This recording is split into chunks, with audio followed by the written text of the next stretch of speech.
Inin Digicast Negros 10. Ang top 10 stories sa Negros Island region ang amon idulong sa inyo. Kagyari ng top story subong adlaw, Oktubre 30. Parsa road closure ipatuman. 200 pa ka mga kapulisan iga-deploy sa Tigkalalag. Hepe kag deputy sang PNP gin-relieve bangod sang smuggled nga supply sang baboy. Mayor Albi ginadusong open category upod ang international contingent sa Malason nga Mascara Festival. Napulo ka tuig nga bata patay matapos nga malumos sa Lamawan. Kag sa good vibes, pinasahi nga mausoleo nga kaanggid sang pyramid, atraksyon sa isa ka patio. Initanan sa Digicast Negros 10.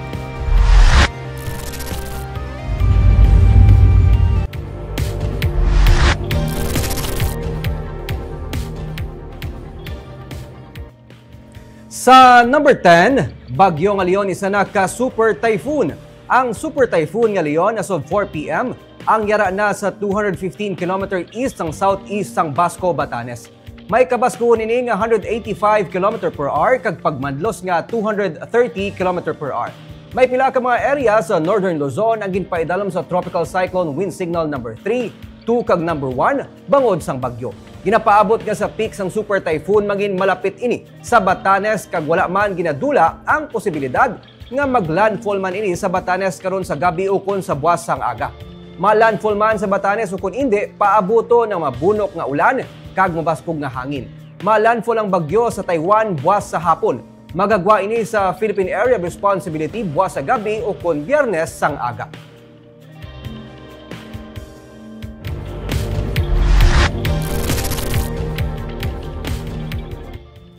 Sa number 9, masobra sa gihapon sa 10,000 ka tonelada ang ginabuga nga sulfur dioxide sa bulkan Kanlaon.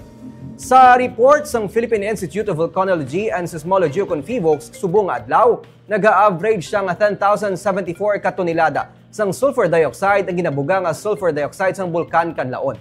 Antes maglupok ang bulkan sang Hunyo 3 sini nga tuig, yara lang sa masobra 1,000 ka tonelada ang average sa ginabuga sini nga sulfur dioxide.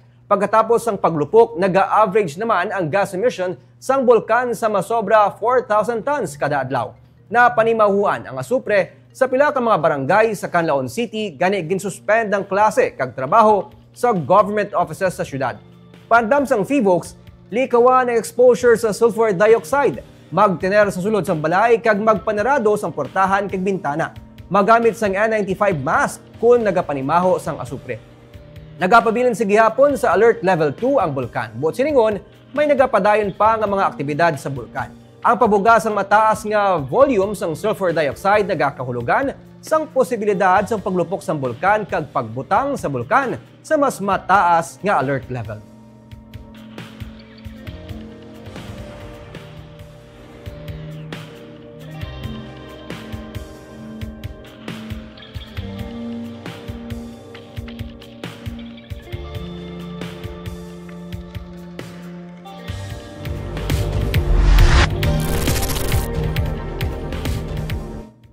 Sa number 8, minimum wage increase sa Western Visayas ang gin-approve sang National Wages and Productivity Commission. Ang Regional Tripartite Wages and Productivity Board o kon RTWPB6 ang motopropyo nga nag-issue sang Wage Order Number RB6-28 sa Oktubre 22, 2024 nga nagagrant sang 33 pesos to 40 pesos nga daily wage increase para sa private sector workers sa Western Visayas. Nagakasayuran nga ang daily minimum wage rate sa rehiyon ang yara sa 485 pesos tubtub 513 pesos sa non-agriculture sector kag 480 pesos naman sa agriculture sector. Ginaprubahan man sang RTWPB6 ang 1,000 pesos monthly increase para sa kasambahay sa rehiyon.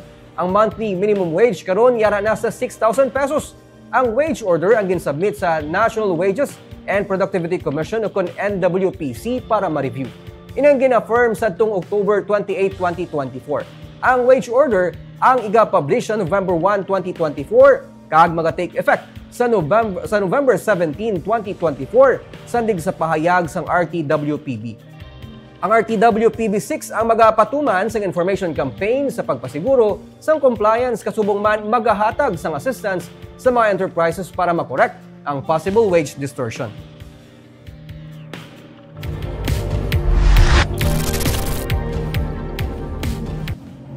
Sa number 7, Negros Occidental ang may yara sang 2,9,564 ka mga botante para sa May 2025 elections. Inibase sa datos sa ginrelease ang Commission on Elections Negros Occidental matapos sa ginpatigayon nga katapusan nga Elections Registration Board hearing.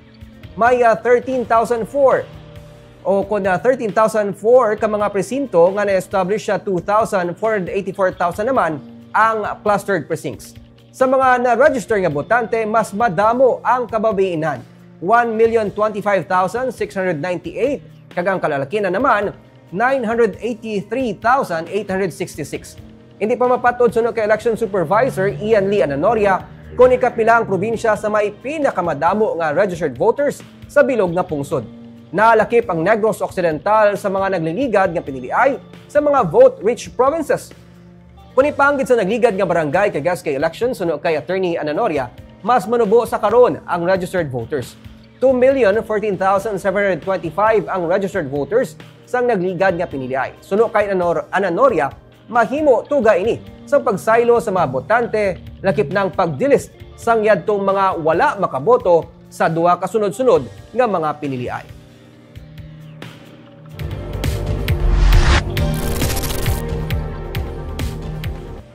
Sa number 6, driver pilason sang maipit sa sulod sang truck nga nakabunggo sa isa ka balay sa barangay Banago. Yari ang report.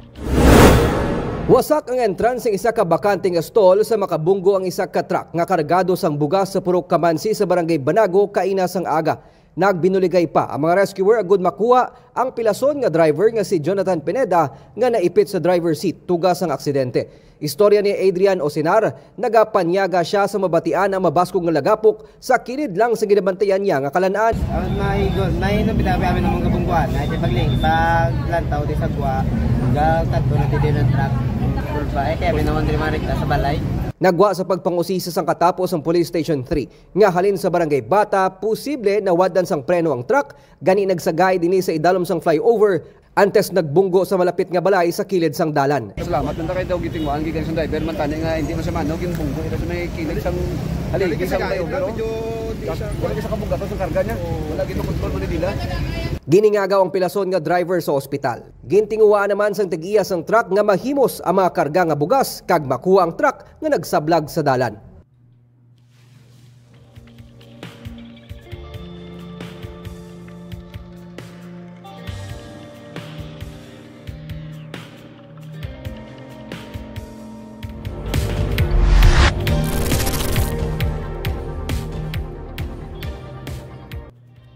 Sa number 5, 10 anyos nga bata patay matapos nga malumos sa Lamawan nga natuga bangod sang pag-ulan. Napatay ang napulo ka tuig nga bata sa malumos sa sitio Lupa, Barangay Linantuyan, Gihongan City, Negros Oriental. Ang biktima, isa ka grade 2 pupil kag residente sa lugar. Sa inisyal nga report sang PNP, ginsaysay sang amay sang bata. Kang iya 13 anyos nga anak ang kaupod sang nalumos niya nga bata. Ginkaayo nilang naguba nga hose para mabalik ang supply sang tubig sa ilang nga balay. Naghagaray ang mag-utod nga maligo sa Lamawan na dalas ang ulan mga alas 11 sang aga. Yara sa 12 katapak ang kadalumon sang tubig, gani nalumos ang biktima. Nagpatigayon sang search and retrieval operation ang mga personnel sang CDRMO sa Gihongan City kag pasado alas 4 na sang hapon na recover ang lawas sang biktima.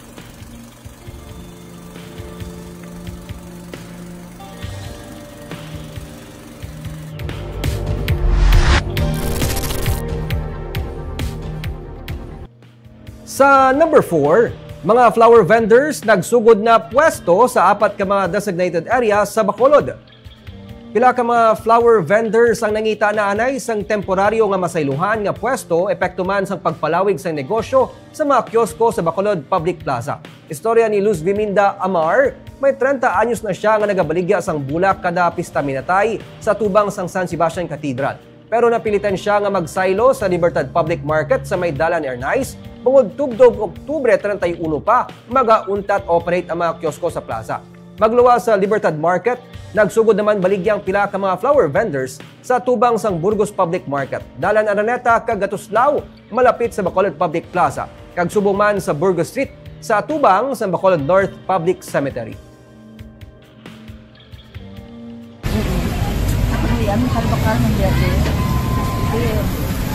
Ano namon tag 150, ito nag-ayo ng 100 na pariyam namin. Nang damo man na ang nakabaligyan mga bula. Kamu lang ni among bula o, ano ito fitness ng bagyo?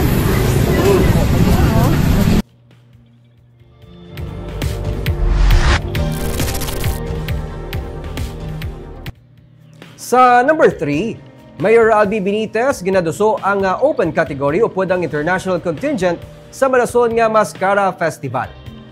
May 7 lang ka mga barangay ang nag-compete sa Mascara Festival 2024 Street and Arena Dance Competition, pero nakabig ni Mayor Albi Benitez nga di kalidad kag pang international ang ila sininingin performance sa Paglaom Sports Complex sa nagligad nga Domingo. Gani sa Malason nga tinuig, ginaduso sang alkalde ang pagpatigayon sang open category agud maimbitar ang iban pa nga LGU kag pungsod sa tuigan nga kompetisyon. Nagapati siya nga ang makaganyat sang dugang pa nga mga turista kag mapasaka pa ang Mascara Festival sa international status. Gindugang sang alkalde nga kon basehan ang record-breaking nga kadamuon sa mga tumalanaw sa ginhiwat nga events, posible malabawan pa ang nalabot nga local income sang nagigad nga selebrasyon. Sa records ng Department of Tourism, kapin sa 3 billion pesos ang naganar nga income sa tinilikdan nga Mascara Festival sa Bacolod. We want also international visitors to come. So, imuon mo lang daw Olympics, daw mga international events that brings in all of the different international visitors sa Imo. So when we get into that level, mas exciting din yan, mas beneficial sa syudad. So maybe if we invite international dancers to participate, we will also get international visitors.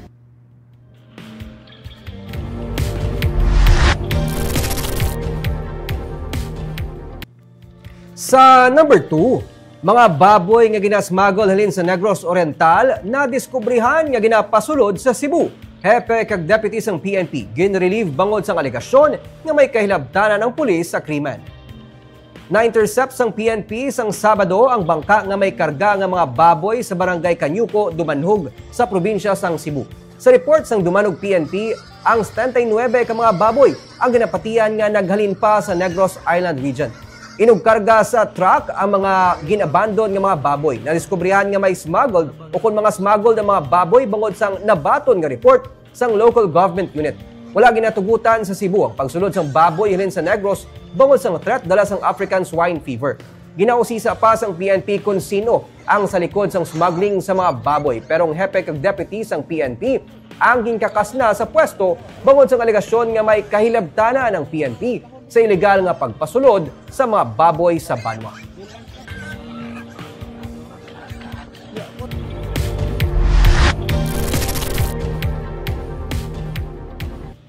Kag sa numero 1 sa mga balita subong adlaw, full road closure ginapaabot ipatuman sa porsyon sa Burgos Street Dungan sa deployment sang 200 ka mga kapulisan sa mga patio sa Bacolod para sa Pista Minatay. Magapabilin nga naka-full alert ang katapos ng Bacolod City Police Office para sa natalana nga pagdumdum sang Pista Minatay sa Nobyembre 1 tubtob Nobyembre 2. Kabayan sa pagpabaskog sang kampanya para mapasiguro ang matawhay nga tigkalalag, ginsiling ni BCPO Director Police Colonel Joresti Coronica nga maga-deploy sila sang duga nga 250 ka mga police personnel sa 14 ka mga patio sa syudad. Ipahamtang man ang mga police assistance desk para mapaiway ang pagpasulod sa mga patalob kag makahulubog nga ilimnon. Samtang ginapabot man nga ipatuman sa Bacolod Traffic Authority Office ang full road closure sa porsyon sang Dalan Burgos ngayara sa tubang sa Bacolod North Public Cemetery sa Nobyembre 1. Ginsiling ni Bitaw Deputy Jose Antonio Robelio nga kasubong sang naandan, magapatuman sila sang rerouting agud malikawan ang pagutok sa mga salakyan sa atubang sang patio. Isa sa mga gintalana nga baligyan sang bulak sa Pista Minatay among Dalan Burgos, gani posible magadagsa diri ang mga nagaduaw sa ilang mga minatay. ang aton yang PUJ ara ang aton nga mga enforcers to give them directions kung din sila makadto. Ang ining diversion and traffic plan is the same every year. So more than likely kabalo na sila. Pero ma-posting kami dira traffic enforcers to guide our motorists.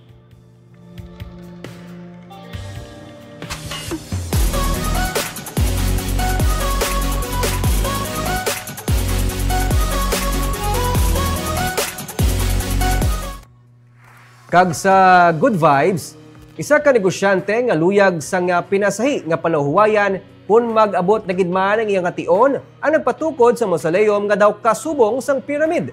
Luyag niya nga lain naman sa mga kinaandan. Aton bisitahan ini sa report ni Barbara Mijares.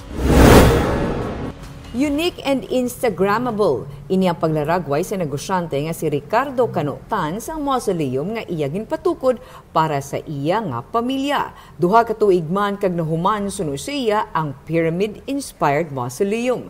Humalin sa mga portahan, mga pulungkuan, kitchen, dining area, kag bisan pa sa comfort room ang Egyptian-inspired. Para kay Tan, luyag niya nga lain naman kung isipon suno sa iya ang pyramid nagaserbe nga katapusan nga palahuwayan sang Egyptian royalty.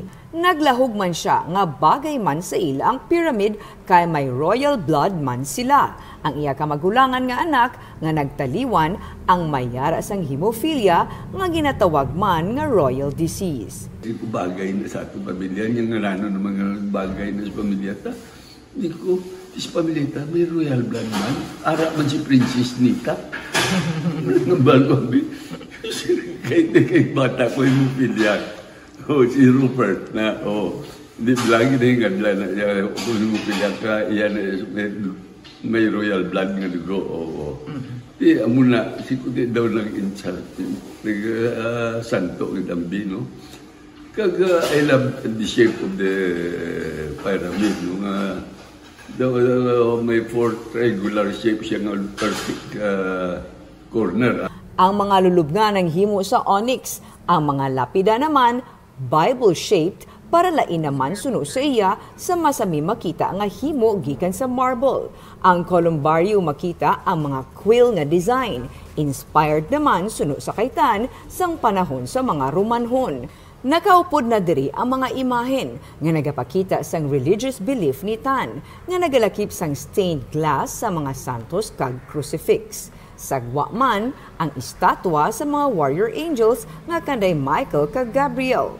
This is something unique, not only unique kundi extraordinary. Solar-powered man ang mausoleum ni Tan. Biyag man ni Tan nga mangibabaw ang iya pinasahi nga mga ideya. Pero ang labing tinutuyo sang tanan suno sa iya ang mga hindi malipatan ang mga pinalangga nga una na nga nagtaliwan. Barbara Mijares para sa Digicast Negros.